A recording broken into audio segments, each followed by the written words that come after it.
జై శ్రీరామ్. మా మహేష్ అన్న పిసిసి అధ్యక్షుడు ఏదో ఛాలెంజ్ అన్నాడు, నన్ను గాంధీ చౌక్ రమ్మన్నాడు. నేను 7 సంవత్సరాలు ఏమేమి చేసినా చెప్పమన్నాడు. వాళ్ళు ప్రభుత్వంలోకి వచ్చి 2 సంవత్సరాలు దాటింది, వాళ్ళు చెప్తా అన్నారు. గాంధీ చౌక్ ఎందుకన్నా, మీ ఇంటికి వస్తా, భోజనం పెట్టు, మీడియాని అడిగే పిలుస్తాము. మీన్ ఒక శాంపుల్ వీడియో ఇప్పుడు వదులుతా, అది చూసుకో. చూసినావు కదా, వీడియో చూసినావు కదా. మా నాయన శిష్యుడా మహేషా, ఇక మీ లిల్లీపుట్ ముఖ్యమంత్రి వస్తుండే, ఇప్పుడు 4-5 గంటలకు వస్తుండే నిజామాబాద్కి. ఆయన ఇవన్నిటికి ఏం జవాబు చెప్తాడు చెప్పు జరా. మహిళలకి 4,000 రూపాయల పెన్షన్, రుణమాఫీ అసంపూర్తిగానే ఉంది, రైతు భరోసా అసంపూర్తి, తులం బంగారం 2 లక్షలు అయింది, 80,000కు ప్రామిస్ చేసిండి ఈయన.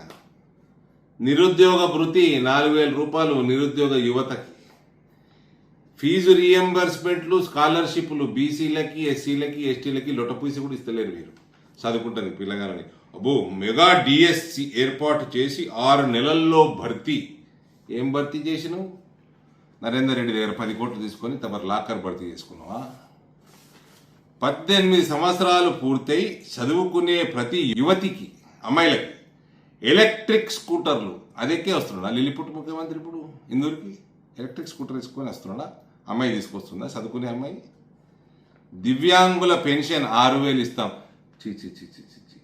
ఫైనల్గా మామూలు వాళ్ళని కాదు, దివ్యాంగులను కూడా మోసం చేస్తారు మీ బతుకు చెడా. ప్రభుత్వ ఉద్యోగులు మరియు పెన్షన్దారులకు పెండింగ్లో ఉన్న డిఏలు ఇస్తాం. లొటపీసు జీతాలు టైంకి ఇస్తలేరు మీరు. ఇగోటి అందరు వినాలి, NH-44 మీద ఆదిలాబాద్ నిర్మల్ నుండి హైదరాబాద్ వరకు ఫుడ్ ప్రాసెసింగ్ ఇండస్ట్రియల్ కారిడోర్ ఏర్పాటు చేస్తాం. అసలు స్పెల్లింగ్ తెలుసా మీ లిల్లుపుట్టోడికి? ఫుడ్ ప్రాసెసింగ్ ఇండస్ట్రీ స్పెల్లింగ్ చెప్పాను, ఫస్ట్ చూడకుండా స్పెల్లింగ్ చెప్పాను. ఆటో డ్రైవర్లను కూడా మోసం చేశారా, 12,000 రూపాయలు ఇస్తా అన్నారు. కాంగ్రెస్ వాళ్ళని ఆటో డ్రైవర్లు ఎక్కించుకోకూరి, ఆటోలలో బంద్ చేయరు, ఎక్కించుకున్నాడు. ఇంకేమన్నాడు? 50 సంవత్సరాలు దాటిన జానపద కళాకారులకి 3,000 పెన్షన్ ఇచ్చిండా? ఒక కళాకారుకి ఇచ్చిండా? నగర పాలక మరియు మున్సిపాలిటీ కేంద్రాలలో అన్ని ఆధునిక సౌకర్యాలతో బస్తీ పబ్లిక్ స్కూల్స్ ఏర్పాటు చేస్తాం. అబ్బో, చేసేసిండ్రు, పిల్లగాళ్ళు పోతూనే ఉన్నారు, చదువుకుంటూనే ఉన్నారు, IAS ఆఫీసర్లు అయితేనే ఉన్నారు. ఇక మూతపడిన 6,000 పాఠశాలలను తిరిగి మెరుగైన సదుపాయాలతో పునఃప్రారంభిస్తాం.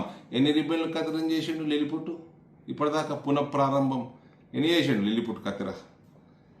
బాసర IIIT తరహాలో మరో 4 IIIT. ఉన్న IIITకి దిక్కులేదు, ఉన్న తెలంగాణ యూనివర్సిటీకి చక్కగా దిక్కులేదు. ఇక ఈనాట కొత్త 4 పెడతారట. తెలంగాణ ఉద్యమకారులపై ఉన్న కేసులు ఎత్తివేసి వారికి 250 గజాల ఇల్లు స్థలాలు కేటాయిస్తాం. అబ్బో, ఇక కట్టేసుకున్నారు, ఇక రోజు గేటెడ్ కమ్యూనిటీలు కట్టుకున్నారు. ఈ ఎవరు మన తెలంగాణ ఉద్యమకారులు. ఇవన్నీ ఒక ఎత్తు. నీ ఇందిరం ఇల్లు ఏమాయ్? నీ ఇల్లు ప్లాట్ ఉండి ఇల్లు కట్టుకుంటా అంటే 5 లక్షలు ఏమాయ్? ఎవరికి ఇచ్చినావు, ఎందరికి ఇచ్చినావు? ఆరోగ్య బీమా ఏది? దేశం మొత్తం 25-30 కరోడ్ మందికి 5 లక్షల ఆయుష్మాన్ భారత్ నడుస్తుంది నరేంద్ర మోడీ స్కీమ్. ఏమాయ్?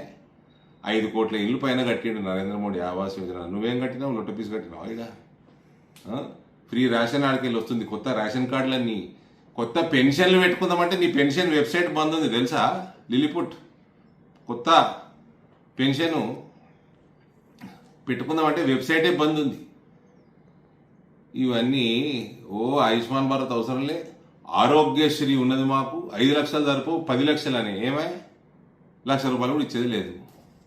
ఇది నీ బతుకు, లిల్లీపుట్ బతుకు. మళ్ళా వేరే వాళ్ళకి తొందరలు దొరకొడతా అంటావు. నీకు ఇందూరు ప్రజలు ఇవ్వాలి, నీకు తొండలు దొరకొడతారు. నీ లాభలకి రా, ఇవన్నిటికీ జవాబు చెప్పిపో. ఇంకోటి, పక్కకే నీ PCC ప్రెసిడెంట్ ఉంటాడు, ఎంత కమ్ముకున్నాడు నరేందర్ రెడ్డికి మేయర్ పదవి, నిజామాబాద్ మేయర్ పేరు అడుగు. 17 ఏళ్ల నుంచి ఎందుకు గట్టలేదు అడుగు. ఇప్పుడే ఒకసారి ఎందుకు గట్టిండి అడుగు. భారత్ మాతాకి జై.